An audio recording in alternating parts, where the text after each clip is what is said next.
Hello viewers, this is Syed Ataur Rahman from Syed goat farm. आज का हमारा डिस्कशन होगा न्यूट्रिशन पे। बकरियों को हम फार्म पे क्या खिलाते हैं, क्या डेटा हम मेंटेन करते हैं, वो डेटा को कैसे हम यूज़ करते हैं, उसका रिज़ल्ट कैसा कैसा रहता है, यही सब चीज़ पे डिस्कशन होगा। ये प्योरली हमारे फार्म का जो प्रैक्टिसेस हम फॉलो करें उसको हम आपके सामने लेके आए हैं।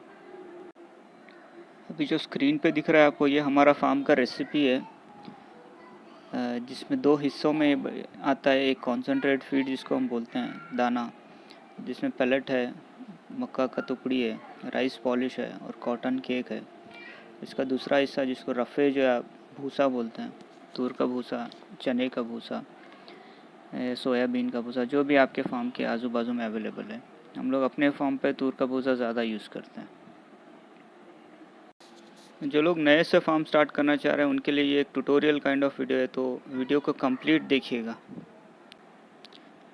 ये पहले वाले कंटेनर में जो अब दिख रहा है ये राइस पॉलिश है, दूसरे में मक्का का टुकड़ी है, तीसरा जो बैग दिख रहा है इसमें पैलेट्स है, ये एक हम स्टैंडर्ड कंपनी से ख़रीदते हैं, और चौथे बैग में तूर का भूसा है। यहाँ पे व्यूअर्स से मैं थोड़ा सा न्यूट्रिशन का बेसिक्स में शेयर करना चाह रहा हूँ। न्यूट्रिशन के दो बेसिक क्लासिफिकेशन है, पहला रफेज है, दूसरा कॉन्सेंट्रेट है। रफेज ज़्यादातर जानवर का पेट भरने वाला काम करता है और कॉन्सेंट्रेट से जानवर को मेजर न्यूट्रिएंट्स मिलता है। रफेज में आ जाता है आपका क्रॉप रेसिड्यू, जो हमने देखा अभी तुअर का भूसा, वैसे और भी तरीके के भूसे आते हैं, चने का, सोयाबीन का या मसूर का। दूसरा जो हरा चारा हम देते हैं ये भी रफेज में काउंट करता है। हरा चारा में बहुत से किस्म है, डिटेल्स में नहीं जाएंगे। कॉन्सेंट्रेट में पैलेट आता है जो हम देते हैं और मेज़ ग्रिट आता है। वीडियो के स्टार्टिंग में हमने दिखाया कि हम कॉटन सीड केक भी देते हैं और राइस पॉलिश भी देते हैं। वो सीजनल है, ओवर एंड अब वो जो पैलेट एंड मेज़ के अलावा हम वो भी देते हैं। पैलेट और मक्का टुकड़ी को हम एक एक बराबर हिस्से में लेके पहले मिक्स कर लेते हैं। उसके बाद एक जानवर को, एक 40 किलो का एवरेज वेट वाला जानवर को एक दिन में 450 ग्राम हम देते हैं। और ये हम दो हिस्सों में देते हैं, आधा सवेरे देते हैं और आधा शाम को देते हैं। हमारे रेसिपी में आपने दो और कंपोनेंट देखा होगा, राइस पॉलिश और कॉटन सीड केक। ये हम सीजनल देते हैं, जैसे किडिंग सीज़न अगर चल रहा है या फिर ईद के हम करीब है, 1-2 महीना करीब है, तब हम ऑयल कंटेंट को बढ़ाने के लिए कॉन्सेंट्रेट फीड में राइस पॉलिश और कॉटन सीड केक का यूज़ करते हैं।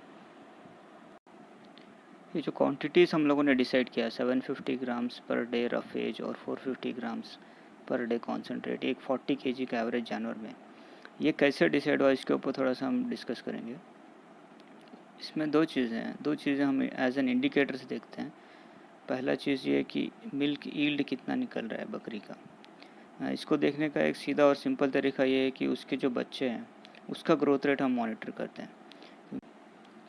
हर महीना हम इन किड्स का वेट रिकॉर्ड करते हैं और उस रिकॉर्ड के बेसिस पे हम डिसाइड करते हैं कि मदर को कॉन्सेंट्रेट बढ़ाना है या कम करना है। बकरी के किडिंग के 2 महीने तक हम उसको फिर से रीब्रीडिंग नहीं कराते हैं। इसका रीज़न ये है कि ताकि बच्चे को पूरा ग्रोथ अच्छे से मिल सके। हमारा दूसरा जो इंडिकेटर है जो डिसाइड करता है कितना क्वांटिटी का फीड देना है, वो बकरीद के गोट्स का वेट गेन है। बकरीद के गोट्स का जो वेट गेन का चार्ट है ये हम आपके साथ शेयर करेंगे और आपको बताएंगे कि इसका इंटरप्रिटेशन कैसे होता है, मतलब इसको कैसे रीड किया जाता है, क्या डिसीजंस लिया जाता है इसको देख के। ये वेट गेन चार्ट है, जिसको एवरेज डेली गेन भी कहा जाता है। इसमें कहते हैं कि हम एवरी मंथ उसका वेट लेते हैं, रजिस्टर में रिकॉर्ड होता है, उसको हम कन्वर्ट करते हैं ग्राम्स पर डे में। ये चार्ट हमारा इस साल का पिछले 4 महीने का चार्ट है, जिसमें 9 बकरे हम तैयार कर रहे हैं। हर बकरे के 4 ग्राफ आप देखेंगे, 4 अलग अलग कलर में। एक ब्लू कलर वाला जो फरवरी का है, फिर दूसरा मार्च, नेक्स्ट अप्रैल और इस महीने का है, चौथा वाला मई का है। हमारा टारगेट रहता है कि एवरेज डेली गेन 200 ग्राम से लेकर 400 ग्राम के बीच में रहे, जो कि महीने का 6 से 12 kg बनता है। ये एक हेल्दी वेट गेन है। अभी डेटा आ गया, ग्राफ भी बन गया, अब इसको यूज़ कैसे करना है, जिसको डेटा इंटरप्रिटेशन बोलते हैं। अगर इस ग्राफ को आप देखेंगे डिटेल में, ग्रीन कलर वाली लाइंस देखिए जो मई की है, इसमें 2 ऐसे जानवर हैं जिनका वेट घटते जा रहा है। बरबरा खस्सी एक है और दूसरा सिरोही खस्सी है। इन दोनों को हमने अभी एक अलग से कंपार्टमेंट में शिफ्ट किया है, जहाँ पे इनका पहले डीवर्मिंग होगा, फिर लिवर टॉनिक का एक कोर्स रन होगा, फिर उसके बाद मल्टीविटामिन दिया जाएगा। ये कोर्स करने से ये लोग अपना वेट गेन वापस से लेना स्टार्ट करेगा। ये ग्राफ एक बहुत यूज़फुल ग्राफ है जो भी फैटनिंग का काम करते हैं उनके लिए। जैसे एक दूसरा केस इसमें ले लीजिए जिसमें सिरोही खस्सी है, 4th वाला। आप देखेंगे ये जानवर ने दूसरे महीने में मतलब मार्च में नेगेटिव वेट गेन है इसका, मतलब इसने वेट घटाया है। रीज़न ये है कि ये बीमार पड़ा था, इसका हम लोगों ने ट्रीटमेंट किया। ट्रीटमेंट के बाद फिर वापस वही स्टैंडर्ड प्रोटोकॉल अपना, जो डीवर्मिंग पहले इसका हुआ, फिर इसको लिवर टॉनिक दिया गया, उसके बाद मल्टीविटामिन का एक कोर्स रन किया गया। तो अभी मई का इसका आप अगर डेटा देखेंगे तो ये हाईएस्ट वेट गेनर में है, ऑलमोस्ट 330 ग्राम्स पर डे।